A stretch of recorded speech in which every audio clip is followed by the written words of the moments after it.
Has the door finally closed on any possibility of return? I believe it's far too premature to determine and too early to conclude.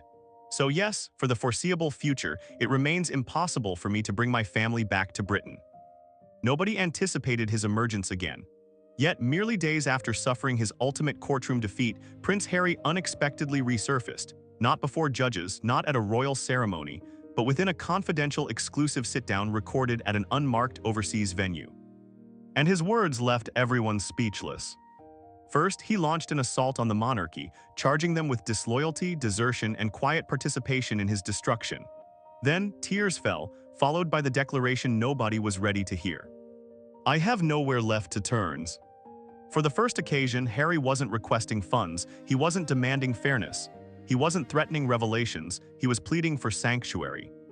This wasn't a return, this wasn't rebranding, this wasn't retaliation.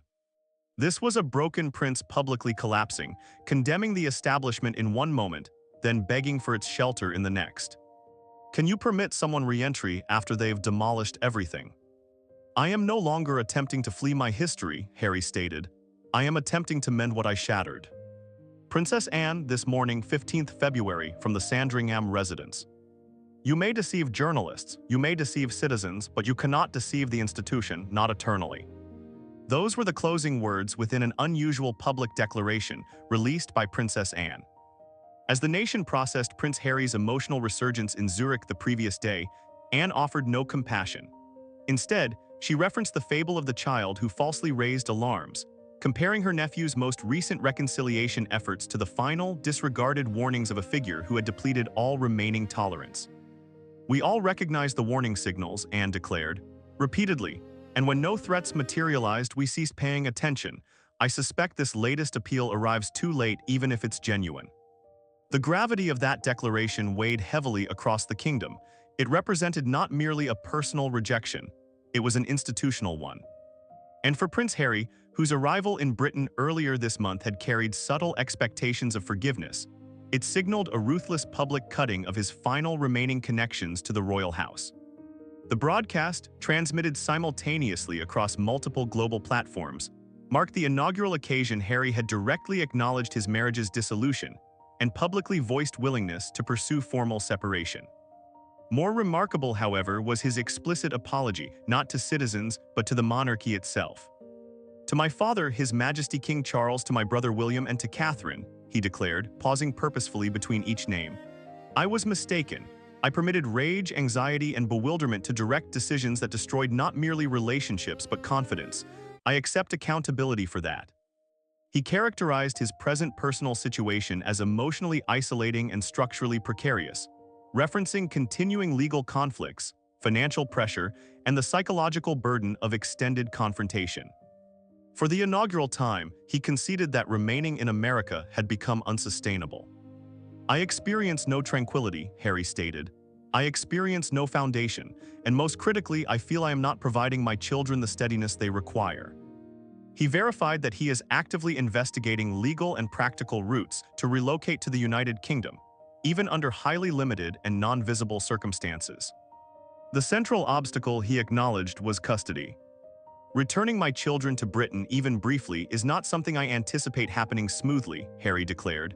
"Legal, emotional, and personal obstacles exist, but I am prepared to be patient, I am prepared to put in effort, and I am prepared to proceed without presumption."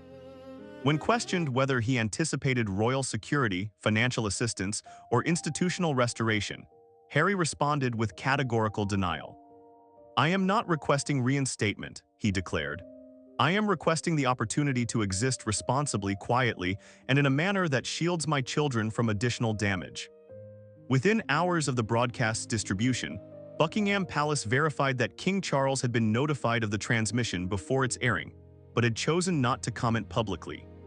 Palace representatives characterized the monarch's stance as cautious but observant, indicating that any reaction would transpire through official pathways, not media declarations.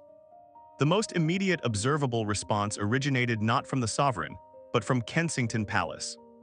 On February 26th, under 24 hours following the broadcast, Prince William and Princess Catherine quietly departed London on a prearranged engagement in eastern Wales, where they were captured meeting with educational reform programs near Cardiff and speaking with veteran families in Pembrokeshire.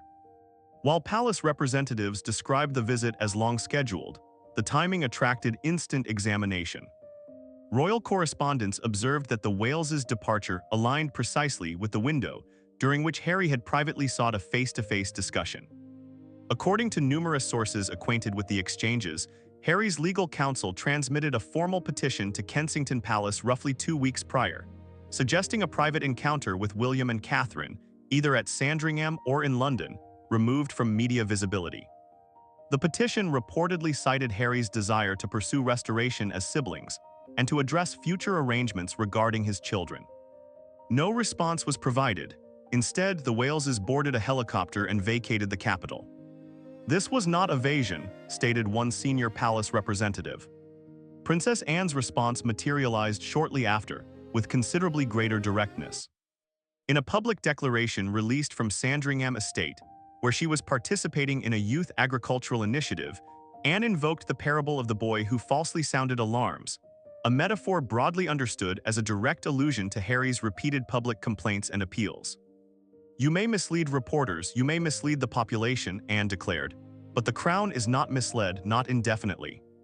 She continued, "When alarm bells sound repeatedly without outcome, people eventually stop responding. Even if someday the danger is authentic, it may come too late to be accepted." The declaration was concise, but its implications were institutional rather than emotional. Palace representatives later explained that Anne's words reflected not personal reaction, but long-standing policy frameworks regarding credibility, behavior, and institutional accountability. Within parliamentary circles, the response was instantaneous. "This is not a family disagreement," stated one senior constitutional advisor. "This is a proclamation of institutional finality."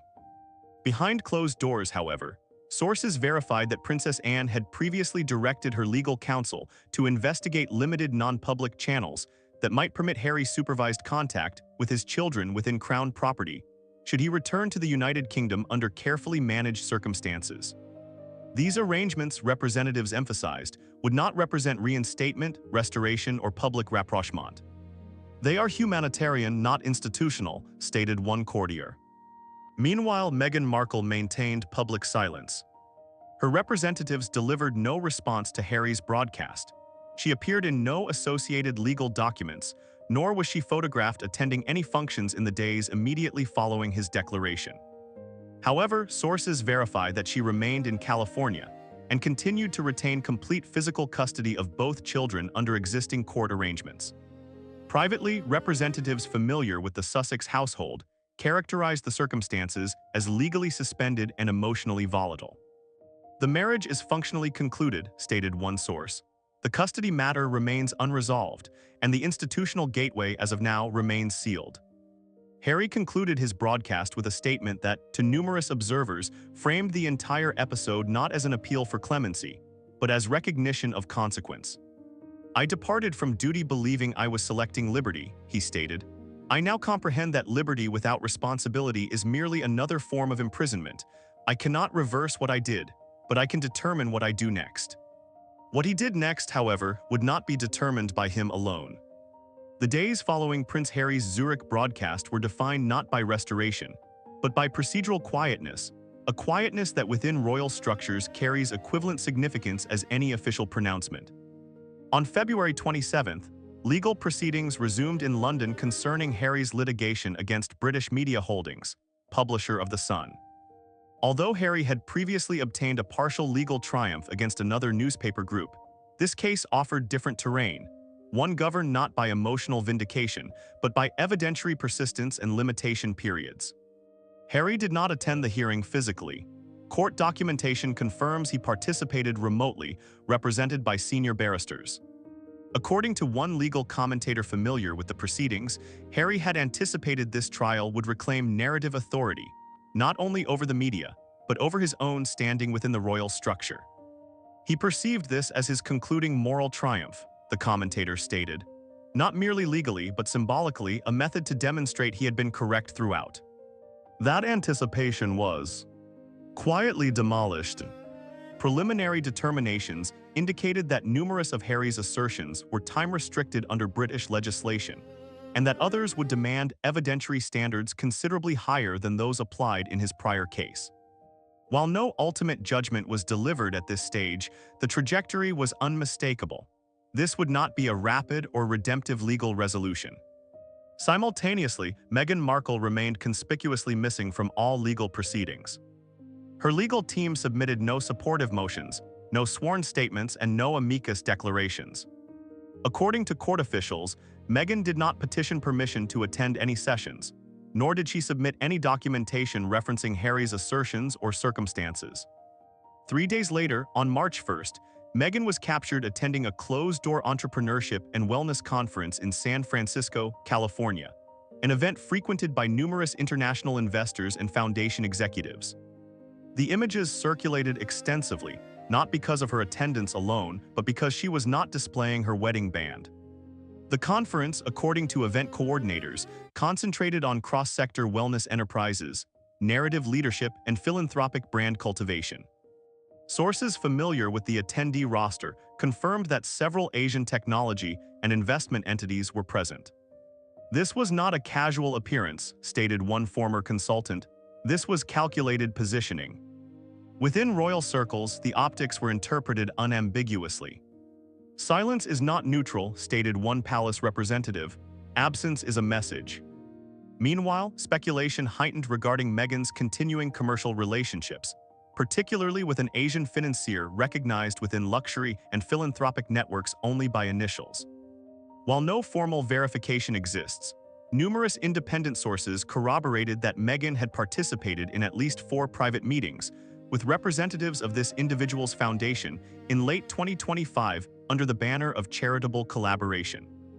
These were not brand sponsorships, stated one former RUL consultant. These were capital discussions. The ramifications for Harry were immediate and destabilizing. According to a former household employee in Montecito, Harry had articulated growing apprehension throughout late 2025 and early 2026 concerning unexplained luxury deliveries to the residence, including designer accessories, high-value timepieces, and commissioned artwork, none of which were accompanied by receipts or agreements. He posed questions, the employee stated. He did not receive responses. Privately, Harry had reportedly requested financial transparency and explicit limitations regarding external benefactors. Those requests, according to sources familiar with the discussions, were rejected as regressive and controlling. One former associate characterized the dynamic bluntly. This was no longer a marriage, it was a partnership of narratives, and Harry was no longer the author. Within Buckingham Palace, the reaction to these developments remained strictly internal. However, representatives confirmed that multiple advisory sessions were conducted in late February addressing external reputational risk exposure, particularly concerning unauthorized narrative distribution and potential legal liability. These were not emotional briefings, stated one constitutional aide. These were compliance evaluations. Princess Anne, meanwhile, convened a private consultation with legal and custodial advisors to examine the parameters under which Harry might access Crown estate facilities for supervised child visitation, should he return to the United Kingdom under de-escalated conditions. The scope of those deliberations was limited.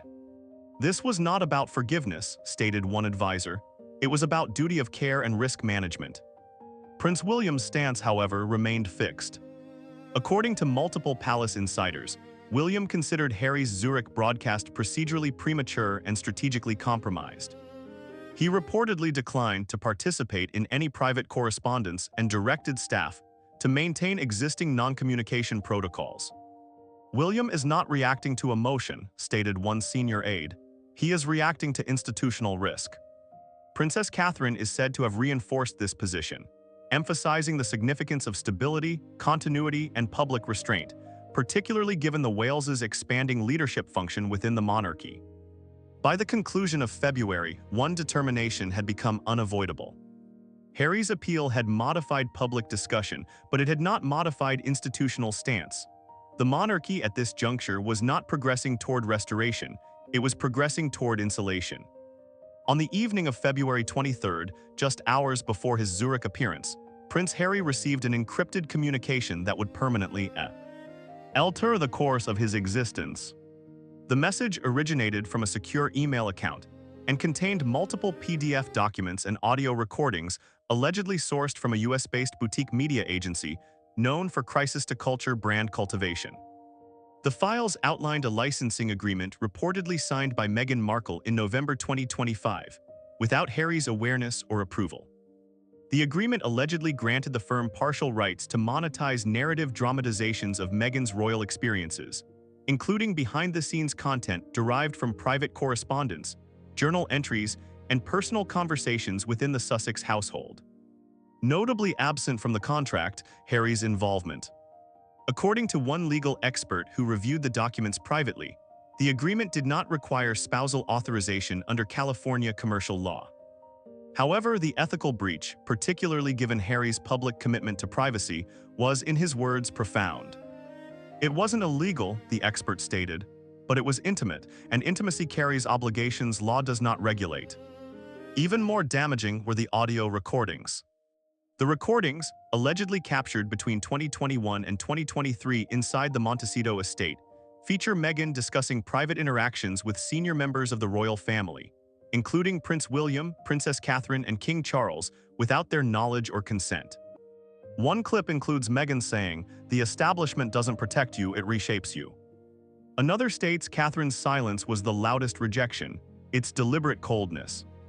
In a third, Harry's voice is faintly discernible in the background. "Perhaps we shouldn't discuss this while the children are awake." The authenticity of the recordings has not been independently verified.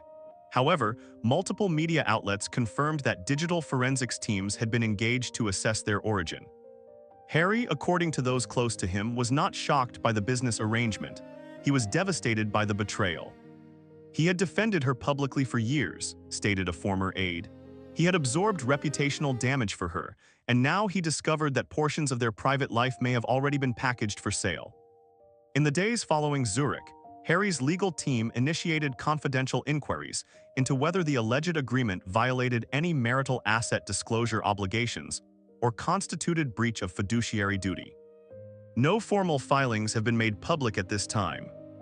Within the palace, the reaction was immediate and uncompromising. Senior advisors convened emergency briefings to assess reputational exposure, legal risk, and data security vulnerabilities. While no official statements were issued, internal communications classified the matter as a Level 1 narrative containment event. This crossed a line, stated one senior aide, not because of emotion but because of precedent. Prince William, according to multiple insiders, regarded the revelations as confirmation of long-standing institutional concerns. He reportedly described the situation as structural, not personal, and reiterated that no private meetings or mediated engagements with Harry would be considered under current circumstances. Princess Catherine, meanwhile, is said to have described the situation as deeply distressing but not unexpected, and urged continued public composure. Princess Anne's response was more procedural than emotional. According to sources familiar with her briefings, she directed staff to review all previous non-disclosure frameworks involving the Sussexes and to reassess internal risk thresholds related to extended family engagements. "This is no longer about forgiveness," stated one royal advisor.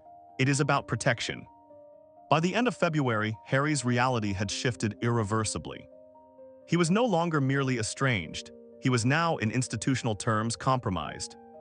And for the Crown, compromise is not a condition that allows return. On February 24, 2026, less than 24 hours after his Zurich appearance, Prince Harry took a step that stunned both supporters and critics alike. Through legal representatives in Santa Barbara County, he formally renounced his California residency and declared his intention to relocate under personal sovereign status outside of all United States institutional frameworks. While the phrasing carried no constitutional authority, its symbolic weight was unmistakable. Harry was leaving not just Meghan, but the entire American chapter of his life. The decision triggered a series of quiet but verifiable financial and logistical actions. 4 senior domestic staff at the Montecito estate were issued early termination notices, with contractual settlements completed within 48 hours. A Mercedes previously registered under the Archewell Trust was returned to the manufacturer without replacement. Additionally, a private accountant initiated negotiations with representatives connected to Tyler Perry. regarding partial repayment of security and housing costs accrued during the Sussex's extended stay at his Beverly Hills property in 2020. These were not downsizing measures, stated one financial consultant familiar with the filings. They were disengagement measures.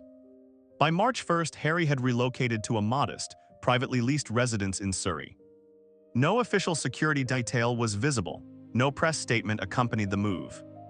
Only a handwritten note left with a former staff member confirmed the emotional intent behind the decision. "I lost myself, but I found a reason to start again, even if I'm alone." Buckingham Palace maintained formal silence. However, internal briefings confirmed that Princess Anne had previously engaged legal advisors to explore frameworks that would allow Harry limited child visitation within Crown Estate properties under strictly controlled conditions.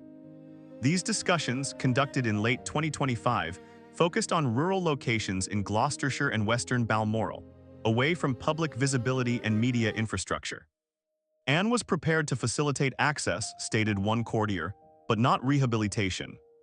When pressed by reporters on February 25th at a Commonwealth Armed Services roundtable in Edinburgh, Princess Anne delivered what many now regard as the monarchy's definitive position. "The monarchy is not a refuge," she stated. "You do not return between tempests. When one chooses to depart, one accepts the consequences. We can offer privacy but not restoration." The statement was neither emotional nor punitive. It was procedural. Within palace corridors, the line was interpreted as final. "This was not a personal rebuke," stated one constitutional aide. "It was an institutional boundary." Prince William's position remained firm. According to senior advisors, he regarded Harry's departure from the United States as necessary but insufficient. William reportedly emphasized that physical relocation did not equate to reputational restoration, nor did it mitigate the institutional risks associated with recent disclosures. "He sees this as containment, not reconciliation," stated one aide. Princess Catherine, meanwhile, reinforced the importance of stability and forward continuity, particularly as the Wales's leadership role expands. She reportedly described Harry's situation as profoundly sad, but insisted that the monarchy could not afford further narrative volatility. By the end of March, Harry's status had shifted once again. He was no longer an exile in America. He was now a resident in Britain, but not a member of the institution that once defined him. And that distinction within royal constitutional structures is absolute. As Prince Harry resettled in Surrey, attention shifted from public statements to the most consequential dimension of the crisis. His children, Archie, now 7, and Lilibet, 4, remain under Meghan Markle's primary physical custody in California. According to Santa Barbara County Court filings, Harry currently holds limited joint legal custody with restricted physical access, including weekly supervised virtual contact and quarterly in-person visits, subject to mutual consent and neutral location approval. These arrangements stem from mediation proceedings initiated under California Family Law Code Section 3170, following Harry's unilateral divorce filing in September 2025. The filing, briefly public under case number 2025 Dr. 4492, was sealed within 72 hours after Harry withdrew the motion, reportedly after receiving a photograph of Lilibet hospitalized during a minor allergic reaction. "It changed everything," stated one source close to the mediation. "He couldn't go through with a legal war while his daughter was vulnerable." Between October and December 2025, Harry and Meghan participated in court-mandated reconciliation mediation overseen by a judge from Santa Barbara County. No formal settlement was reached. However, Harry agreed to maintain joint legal custody in exchange for preserving daily virtual contact with the children and avoiding a prolonged public trial. During mediation, Harry proposed a bicontinental parenting framework, primary education in the United Kingdom with structured holidays in the United States. Meghan rejected the proposal outright, reportedly describing Britain as a trauma site and labeling the proposal a regression into imperial frameworks. She told mediators that the children deserve freedom from what she called legacy burdening, stated a source familiar with the sessions. By January, Harry had accepted a revised arrangement that prohibited international relocation of the children without Meghan's written consent. Since then, no such consent has been granted. Following Harry's Zurich appearance and subsequent return to Britain, Princess Anne's office initiated discreet legal inquiries into whether Crown Estate properties could be used as neutral visitation sites under strict privacy protocols. Thursday. Discussions focused on rural Gloucestershire and Balmoral's Western Lodge, emphasizing media exclusion, limited staff access, and non-public scheduling. However, Anne made it explicitly clear that such assistance would not constitute reintegration into royal life.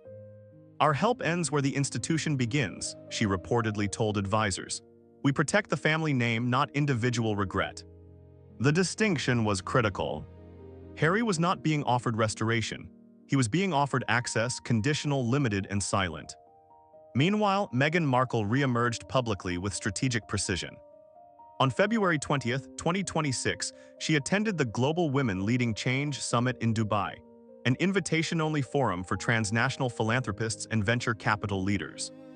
Wearing a custom ivory ensemble and a Bulgari necklace reportedly gifted by an Asian financier, she delivered a keynote address titled "The Independent Woman," reclaiming narrative without permission. According to attendees, the speech was met with standing applause. However, one passage drew particular attention. "When you're raised in silence, you think love means loyalty, but sometimes love means leaving and becoming your own sovereign." Within 48 hours, the quote circulated widely across social media platforms, interpreted by commentators as both a personal farewell and a strategic repositioning. On February 25th, the same day Princess Anne reaffirmed the monarchy's boundary, Meghan launched a new global platform titled Sovereign Legacy, described as an initiative supporting resilience, equity, and empowered storytelling. The launch video, distributed via Instagram and syndication partnerships, featured Meghan walking barefoot through a jasmine garden in white, declaring, "This is not reinvention, it's restoration." Notably absent from the video, any mention of Harry, the monarchy, or the Sussex title. In her updated professional biography, she listed only 4 descriptors: founder, mother, builder, voice. Behind the scenes, however, scrutiny intensified around Meghan's alleged benefactor, an unnamed Asia-based financier reportedly connected to luxury brand sponsorships and international media ventures. While no formal allegations have been substantiated, multiple insiders confirmed his presence at the Dubai summit and at private dinners involving French executives linked to MEGHAN, a Paris-based fashion consortium rumored to be launching a royalty-inspired fragrance line. "These are not casual relationships," stated one branding consultant familiar with the network. "They are capital strategies." For Harry, the juxtaposition was devastating. While Meghan expanded her global platform, he faced legal limitations, geographic separation from his children, and an institutional boundary that now appeared immovable. According to one friend from his military service, Harry recently declined a scheduled visit with his children in Los Angeles, stating, "I won't see them in front of their lenses. Not again." The decision reflected the paradox defining his current existence. Stay close and risk permanent entanglement in a media ecosystem he no longer trusts. Leave and risk becoming a distant memory in his children's lives. In private correspondence, Harry has reportedly expressed concern that continued litigation or public exposure would further destabilize his children's emotional environment. "He told me he feels like every move he makes either costs him dignity or access," stated one confidant, "and he doesn't know which loss he can survive." Within the palace, the situation is viewed not as a family dispute, but as a governance issue. Senior constitutional advisors have classified Harry's status as non-operational, meaning he will not be reinstated to honorary military roles, will not appear in the royal yearbook, and will not participate in institutional ceremonies. His coat of arms remains frozen as of 2020. "This is not punishment," stated one aide, "this is precedent." The monarchy, now increasingly oriented toward continuity under Prince William and Princess Catherine, has shifted decisively toward institutional preservation over reconciliation. And for Prince Harry, the most painful truth has become inescapable. He is no longer negotiating with family, he is negotiating with history. The palace did not respond publicly to Harry's latest legal defeat. There were no statements, no briefings, no carefully worded expressions of regret. And that silence, more than any royal press release, carried meaning. Inside institutional circles, the message was clear. The monarchy was no longer managing Harry's outcomes. It was no longer insulating him from consequences. The era of quiet intervention, private settlements, and reputation buffering was over. What replaced it was something far more final. According to multiple sources familiar with internal correspondence, Prince William made his position known within hours of the ruling, not through me. Via channels, not through intermediaries, but directly through formal legal counsel to Harry's representatives. The message was short. There would be no financial assistance, no legal coverage, no mediation, no appeals support, no institutional backing of any kind. Harry was, in effect, fully independent. That status change from protected royal to private litigant was not merely symbolic. It carried real-world implications. Without palace indemnification, Harry now faced the full weight of adverse cost orders, potential enforcement actions, and long-term reputational damage that could impact future commercial contracts, speaking engagements, and media partnerships. And that reality began to surface almost immediately. Within days, reports emerged that at least one major US-based agency had placed Harry's representation under internal review.